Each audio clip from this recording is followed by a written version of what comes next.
বিসমিল্লাহ ইরহমান ইরহিম। প্রিয় ভাই ও বোনেরা, আপনি কি জানেন যে সবচেয়ে শক্তিশালী উপাসনাগুলির মধ্যে একটির জন্য কয়েক সেকেন্ড ছাড়া আর কিছুই লাগে না?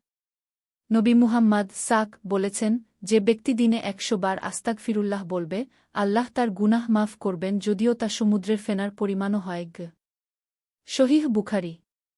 আস্তাগফিরুল্লাহ, আমি আল্লাহর কাছে ক্ষমা চাই। এই ৩টি শব্দ আল্লাহর রহমতের দরজা খুলে দেয়া। পৃথিবী শুকিয়ে গেলে তারা বৃষ্টি নিয়ে আসে।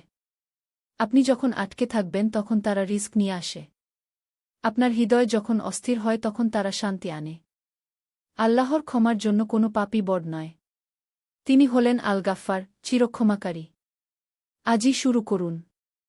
১০০ বার আস্তাগফিরুল্লাহ বলুন। এটিকে আপনার সকালের অভ্যাস করুন, আপনার সন্ধ্যার অভ্যাস করুন। আল্লাহ আমাদের সবাইকে ক্ষমা করুন এবং তার অশেষ রহমত বর্ষণ করুন। আমিন।